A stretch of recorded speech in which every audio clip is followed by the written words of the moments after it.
What's up YouTube, it's Razer. So I got the deck profile for my Hope For Escape Exodia deck. If you want to check out 5 duels using this deck, be sure to click the annotation on the screen.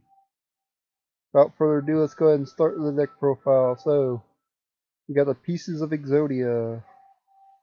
All 5 pieces. There are many different builds to Exodia, but this is the Hope For Escape one. So, I run 3 Swift Scarecrows, 3 Battle Faders, just to prevent yourself from being OTK'd.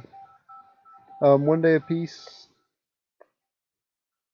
even though technically I hate this card and I never really find a use for it. 3 Upstart, 2 Magical Mallets. This could be very nice after you use Hope For Escape and have a bunch of cards in your hand. Use Mallet, shuffle every card in your hand except for the Exodia pieces you already have, and you have a great chance of drawing the other pieces that you need. So, but I only run 2 Magical Mallets because they could be dead draws after a while. 2 Dualities. Again, only 2 because they could be dead draws. So, 2 MSTs because Roar Decree is a problem for this deck. As you can tell, there's a bunch of traps.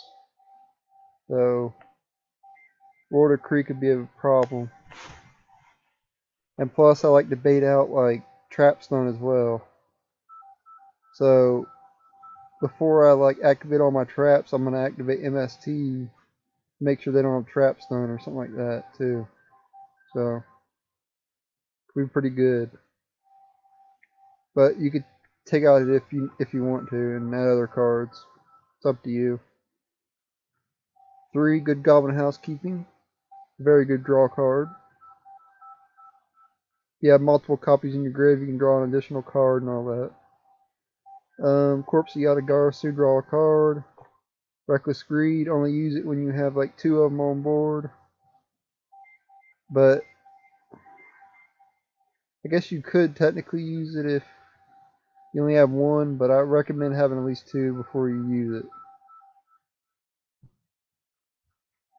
An essential card in this deck, gift card, 3 gift cards. Give your opponent 3,000 life points and it helps for Hope For Escape. The more life points you have, the more life points your opponent has, the more you're going to be able to draw. Technically how this deck works is you want your opponent to have a bunch of life points and you want as few amount of life points as you possibly can have. So taking battle damage and stuff can actually be a benefit in this deck. Sometimes I don't activate Swift Scarecrow or Battle Fader because I actually want to take the damage.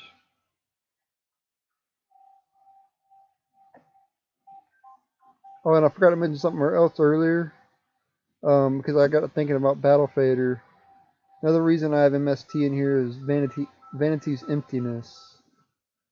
Let's say you go for your Battle Fader and they activate Vanity's Emptiness. Battle Fader won't work. So having MST to get rid of Vanities is very good. I forgot to mention that earlier. Hope For Escape. I'm going to go ahead and read this card. Activate only if your opponent's life points are at least 1,000 higher than yours. Pay 1,000 life points, draw 1 card. For every 2,000 points difference between your life points and your opponent's. So that's why you want your opponent to have a bunch of life points. And you want as few life points as possible. That way you can draw a bunch of cards. And you'll be able to get the Exodia pieces in your hand very fast. This is a very good card. 2 Jar Greeds. And I didn't have this in here before when I did the replays. But I figured it has its uses, but I just don't know. Like sometimes might be hard to use. Cause you gotta use it on chain link 4 or higher, so that means you got to activate like three of these cards before you can activate this card. So sometimes it can be hard to do. So only put it at 2. You could actually run it at 1. It might be even better to run it at 1. But it's entirely up to you. Or you could take it out all together and add other cards. That's it. Also, another card you could add in here, Shard of Greed, but it's too slow. That's the reason I took it out, because it's too slow. But anyway, this has been my Hope for Escape Exodia deck profile. I want to thank you guys for watching. Be sure to check the 5 duels using this deck. Or not 3 duels using this deck, excuse me, I'm sorry. 3 duels. Because I forgot a couple of the replays were errors. So there's actually 3 duels. So I apologize about that. But anyway, thanks again for watching. Later.